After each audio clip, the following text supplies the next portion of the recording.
And so let's get started right away with our two speakers this morning. I'm very happy to welcome Agon Hamza and Elena Louisa Lang.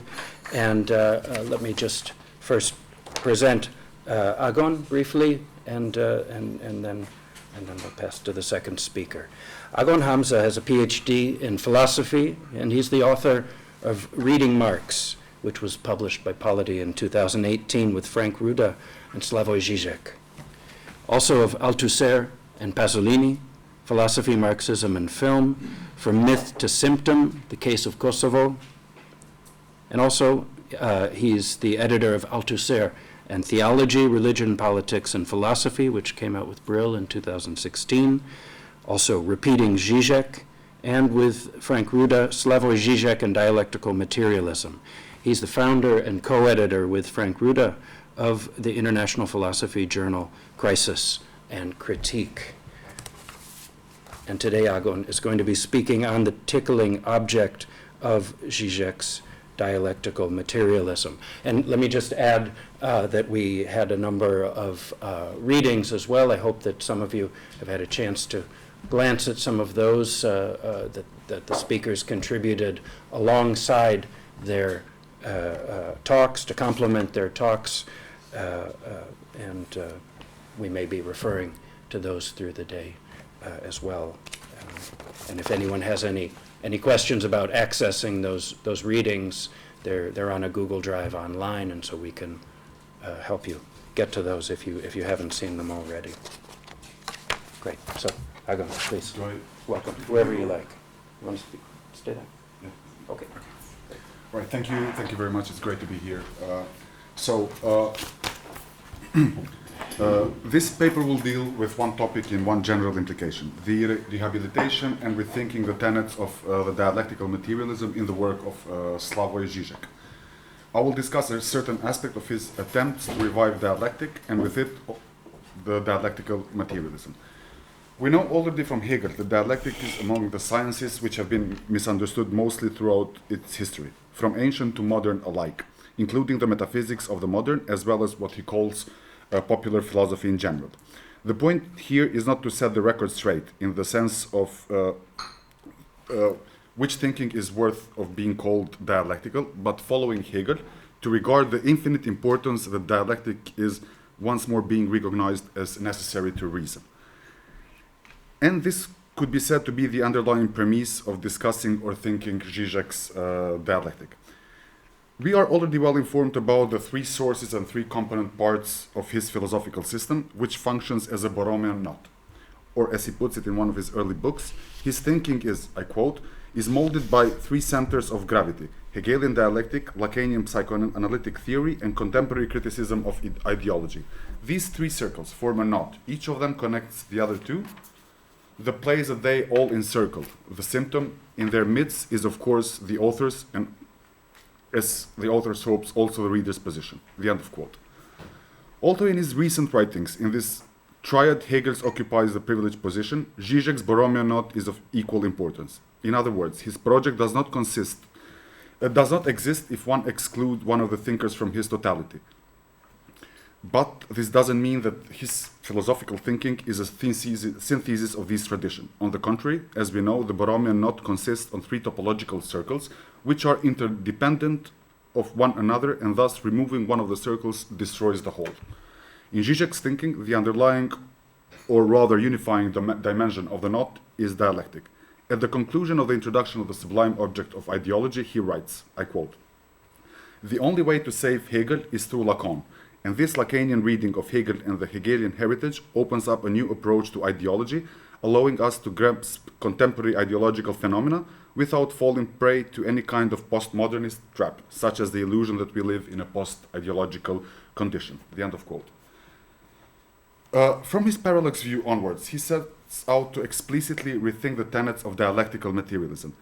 In my view, these attempts culminate not in his absolute recoil, as Žižek likes to think, but in less than nothing. But this is a tricky point to defend, not at the scholastic aspect, but at the very fact that the absolute recoil is the name for dialectic. But I will get back to this a bit later.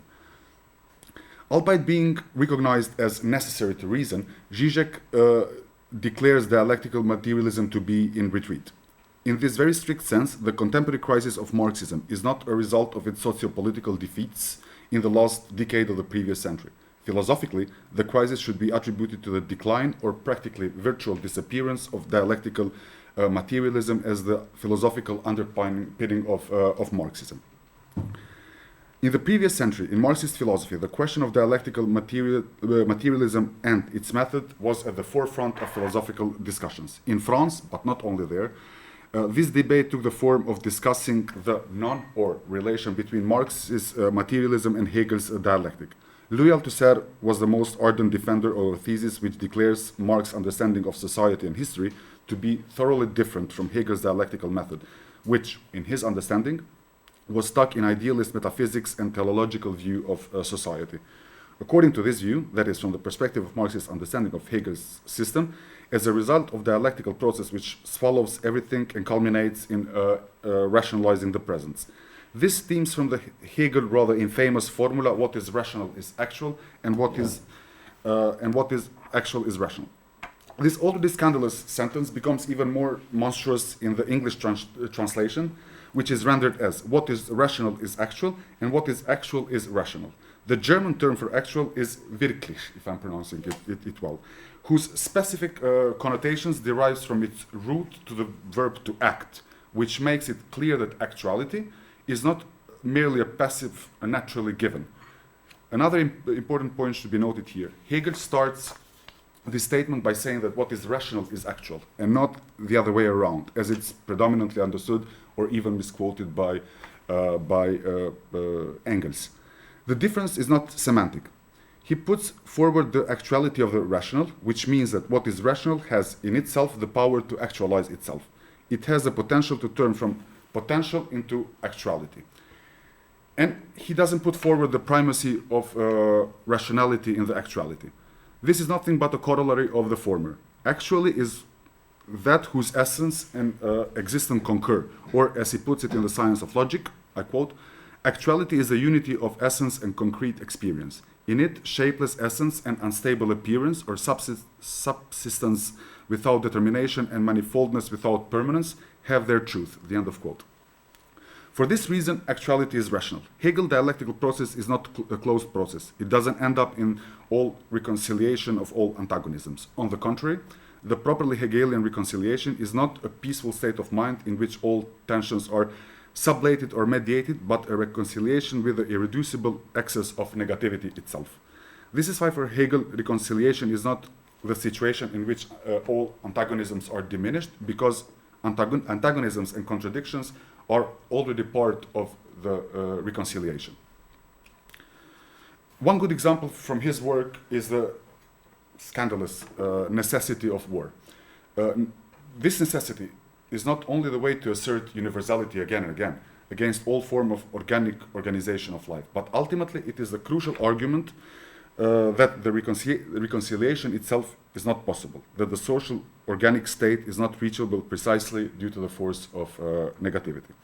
Althusser believed that Hegelian master has a name, and it is absolute knowing, which is understood as a position in which spirit heals all the wounds, that is to say, an ideal complete, a closed society without excesses and contradictions. But is this really the Hegelian absolute? The standard approach to absolute is that it reconciles all the antagonisms. Hegel famously declared, the wounds of spirit heal and leave no scars behind. We can read this statement either as a sign of a totalizing unification, that is idealism, or as a sign of the very groundlessness of the dialectical movement. The movement of spirit leaves no scar, leaves nothing behind, because it is the healing that produces the wound. Spirit leaves behind not a trail of scars, it does not stick to what was already there, but a trail of phantasmatic wounds, losses that were never present to begin with, losses that only had any beginning insofar as they were lost, which precisely because they are not events in the sense of reality or identifiable interruptions in the continuum of time, make no marks in history, or as Hegel puts, scars. The wounds of spirit leaves no scar because spirit does not work through ruptures in the fabric of history. It works by positing the presupposed loss. What would have been before the rupture or event, and not by presupposing the posited, the wound that leaves the wound that the scar would have healed.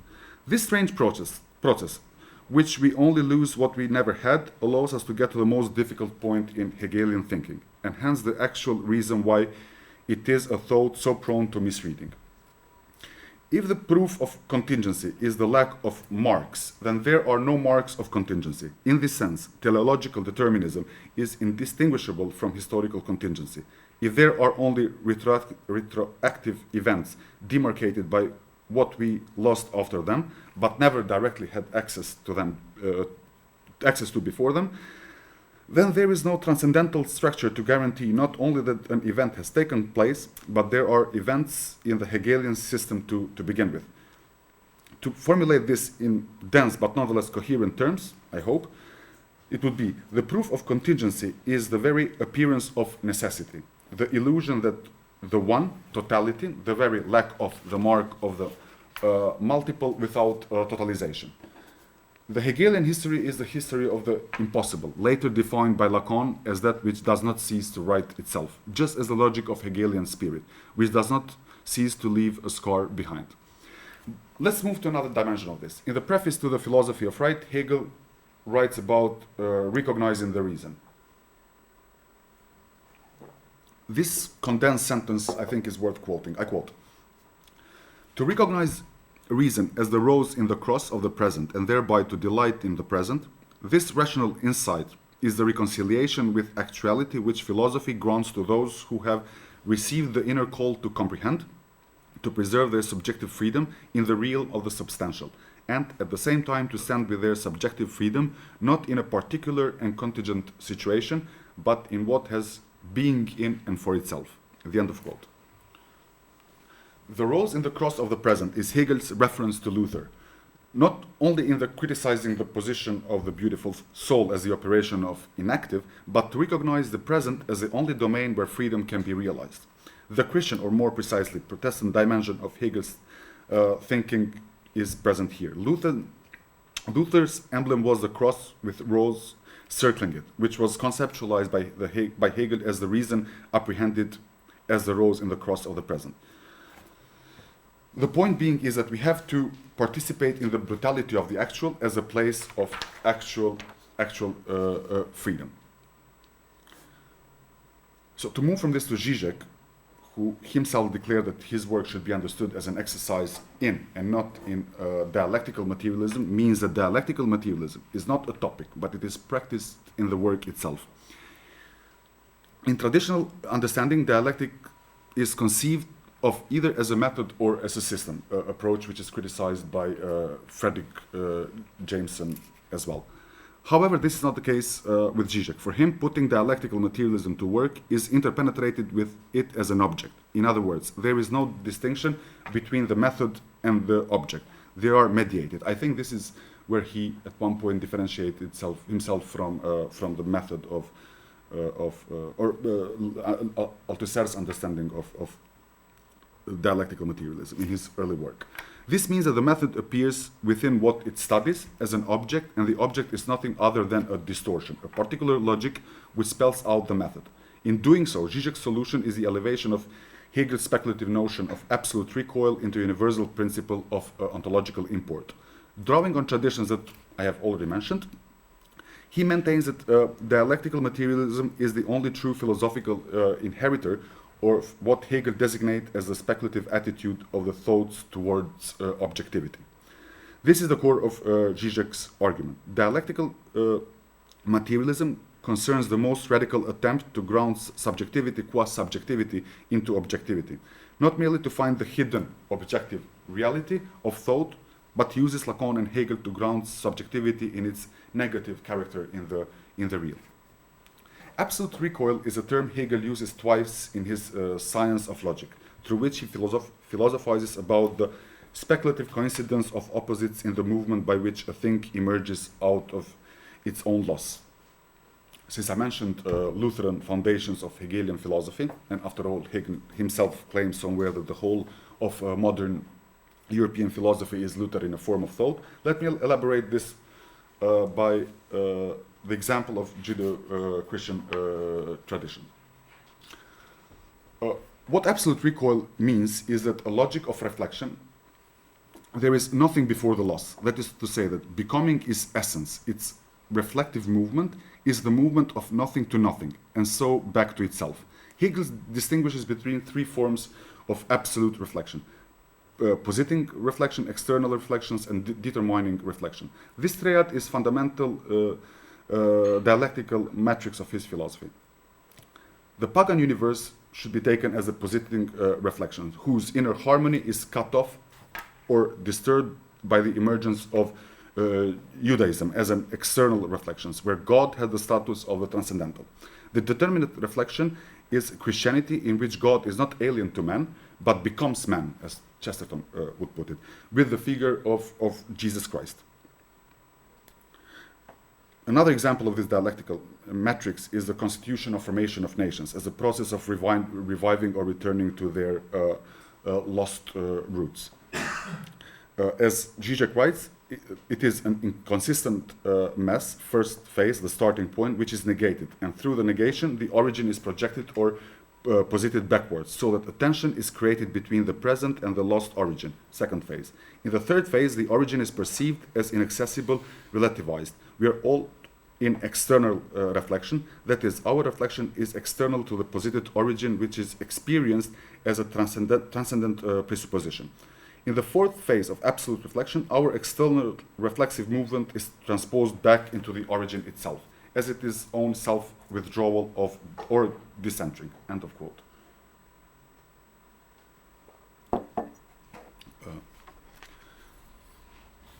Drawing from this, one can say that Žižek's dialectics is always already a dialectic that works retroactively. The dialectical relation between the old and the new is not a teleological narrative where the new is already inscribed in the old, and the social formation coming out of the old is a successive or linear line. Every social formation creates, posits its past. Therefore, Hegel's dialectic is the science of the gap between the old and the new, accounting for this is the science of the gap between the old and the new, of accounting for this gap. But in Žižek's understanding, it is not only the gap between the old and the new, but its self-reflective redoubling, which is to say that the cut between the two that is elaborated. It simultaneously describes the gap within the old itself, between the old in itself, as it was before the new, and the old retroactively posited by the new. The retroactive positing of presuppositions is the exact opposite of teleology. Missing the retroactive positions of the presuppositions means that one is already in the ideological field of what Žižek refers to as evolutionary theology. But why does Žižek need the Hegelian concept of absolute recoil? Prior to Less Than Nothing and Absolute Recoil, as a sequel to Less Than Nothing, Žižek's big book was called Parallax View.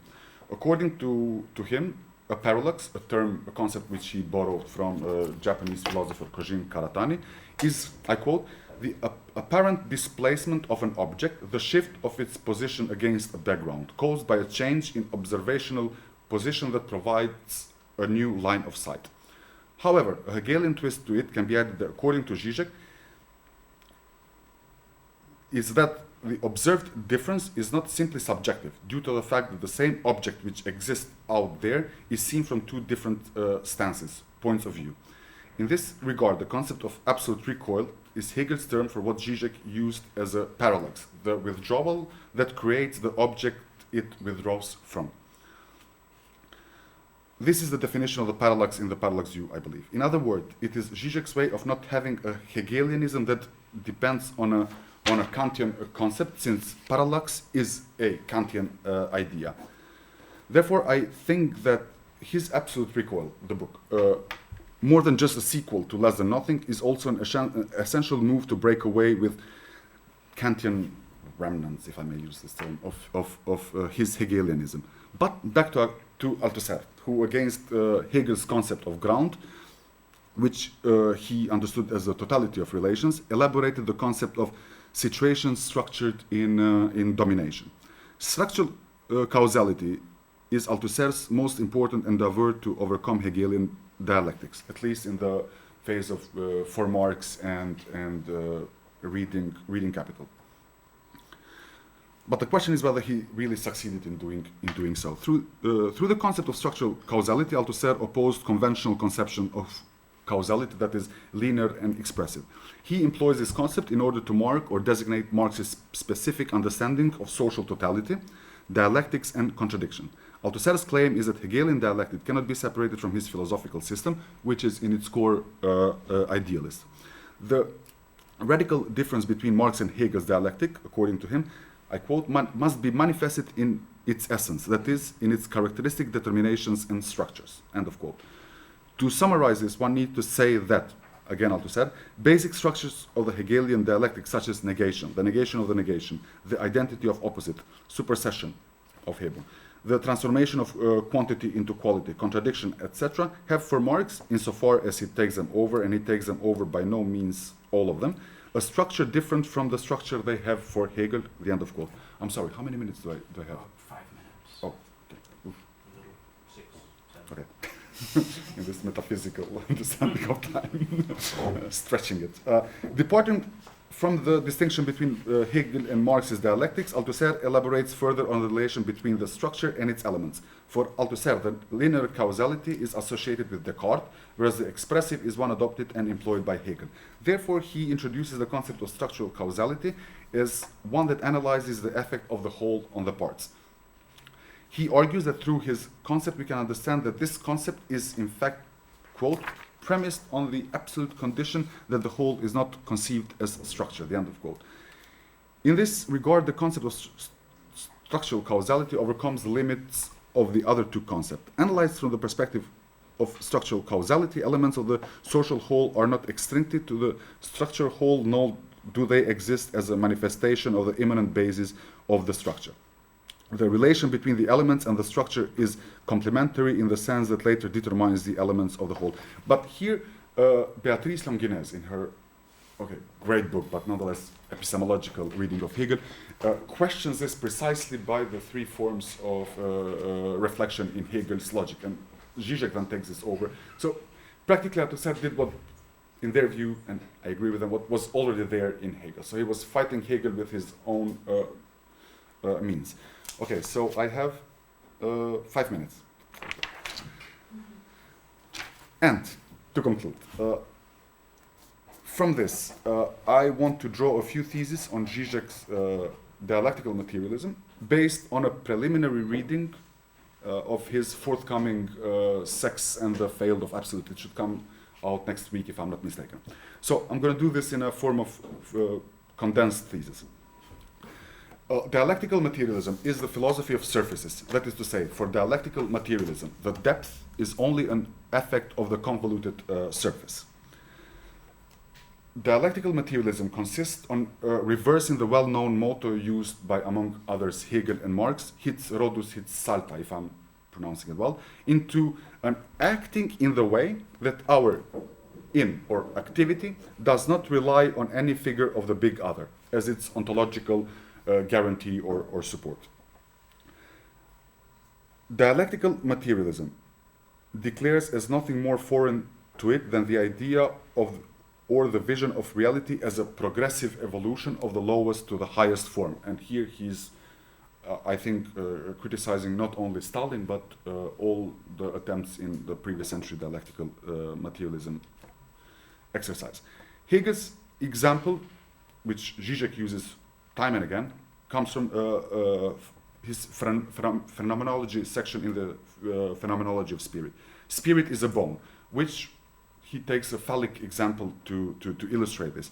Penis being at the same time the organ of urination and insemination, so the highest and the lowest at the same time. The link between the universal and individual situation is what Hegel called the infinite judgment. That is to say, the paradoxical simultaneity of the universal system with the lower singularity.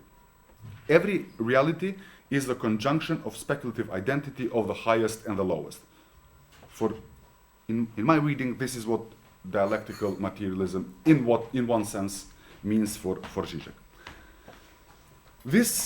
It asserts, dialectical materialism, the reality as an unorientable structure. Progress is always localized, and the an orientable structure, my impression is the underlying premise of his new attempt to rethink dialectical materialism, but that should be seen in his forthcoming book, and especially the one that he's writing on Hegel, which will be published next year. Dialectical materialism begins with the premise that everything starts with a cut, a separation.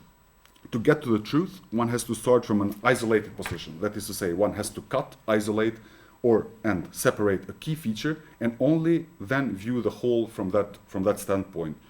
The truth is always one-sided, that is to say, partisan.